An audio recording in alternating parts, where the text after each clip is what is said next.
back home. When you get a haircut, get a barber you have known. Since you were a little bitty boy sitting in a booster chair, 'cause you might look like Larry Moore or Curly if a stranger cuts your hair. Oh Lord. Well, Butte, Montana, just passing through. One thing I just had to do, had to get a haircut, and I was worried for my hair.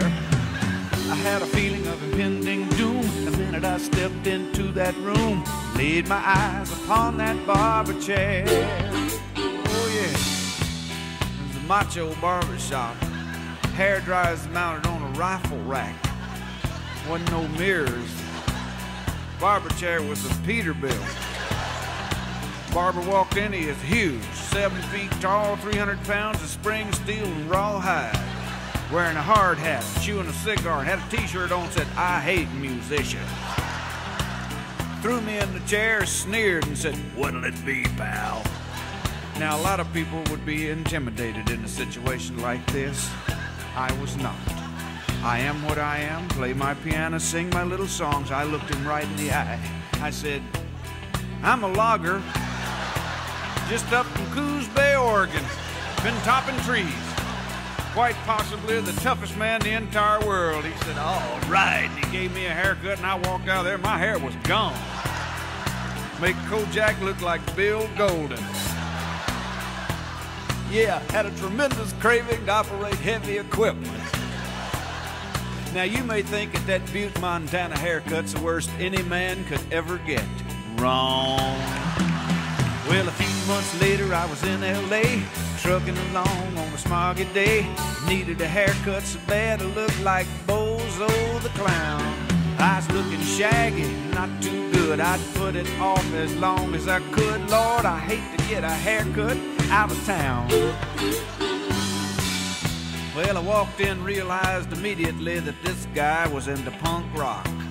The walls were done in black leather, had chains and whips and handcuffs hanging on it. Barber walked in, he had orange hair, black mascara, stainless steel teeth, black leather jacket with zinc studs. He threw me in the chair, hit me a couple of times, whap, whap, chained me down, threw a Nazi flag over me. Said, "I'm gonna tell you something might make you a little nervous." I laughed. I said, "What could possibly make me nervous?"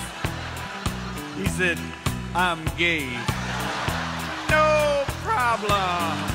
I'm not threatened in any way. I mean, I'm secure in my manhood. Everything's cool. I am what I am. Play my little piano, sing my little song. I looked him right in the eye and said, "I'm a logger. Played football in high school. I was in the Marine Corps." He said, "All right," and he gave me a haircut. I walked out of there, friends, my hair was purple. Well, at least that mohawk section down the middle was purple. Had a white streak down one side. Other side looked like Mr. T. Had a couple safety pins in my cheeks. Felt a teeny bit conspicuous. Luckily, my next job was in San Francisco. Shoot, I got up there, I didn't even stand out at all. Wasn't even close. Those people thought I was an insurance salesman. Well, a few months later, I was way down south. Grits and gravy and a hush your mouth. My hair so long, I was starting to look like a man in drag.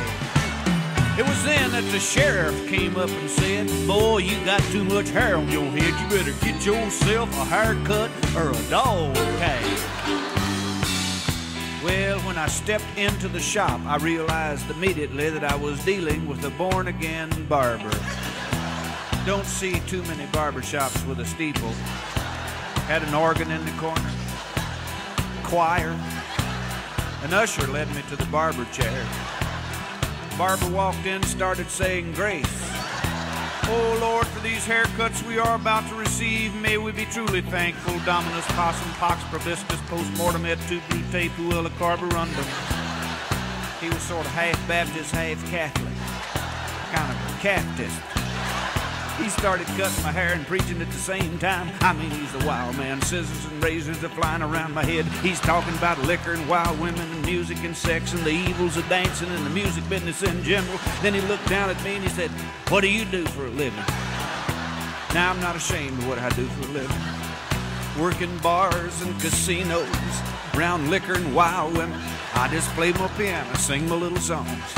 I looked him right in the eye and said, "I run this church for loggers." When you get a haircut, be sure to go back home. When you get a haircut, get a barber you have known. Since you were a little bitty boy sitting in a booster chair, or you might look like Larry Moore Curly if a stranger cuts your hair.